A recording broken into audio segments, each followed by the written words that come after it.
What's up mga kaburda? Alam niyo ka meron ako napapanood sa social media ng mga pagkain itsura pala ay mukhang masarap na? At para magkaroon kayo ng idea, ay dahil nga paunang bigay na trivia. Ito ay na-inspire sa isang Korean sandwich na kilalang kilala.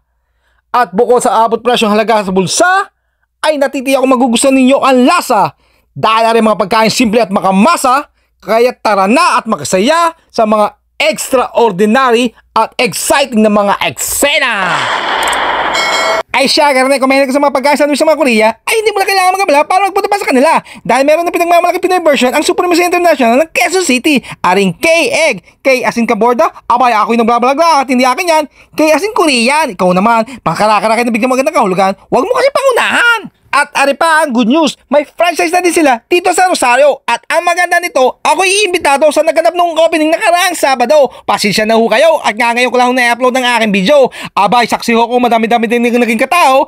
And for your info, madami din ho sila din ini-offer at mga bestseller na talaga naman pag iyo natikman at nakagatan. Para mo na rin nasalayan ang kapiraso kagandahan ng kalangitan. Aba nga naman, totoo naman iyong pinagkadinan. What's up mga kaborda? Dito ka ngayon sa Barangay Z. Dito ho sa bahay ng Rosario. Siyempre ho, may bagong bukas dito na masarap na kainan. Ari ho, K-Egg. So papaliwanag mo siyempre sa atin yan ng may-ari. At kadais ko lang po, walang iba, nag-iisang napakagandang Ma'am Annalisa Salvador. Hello everyone! Meron na po tayong K-Egg Rosario branch dito po sa Barangay C, Rosario, Batangas. Near lang po siya ng Santo Rosario Hospital, malapit lang po sa simbahan ng Rosario. Visit now and we're open from 7 o'clock in the morning until 10 o'clock in the evening. See you here. Araw-araw po yun? Yes, every day, but next week we will start Sunday day so for this topic.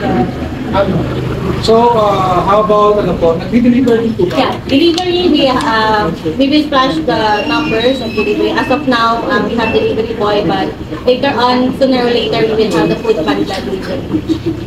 So, ano pa kinaantay ninyo? Yes. Ay siya, Timuse, kung napapaybe.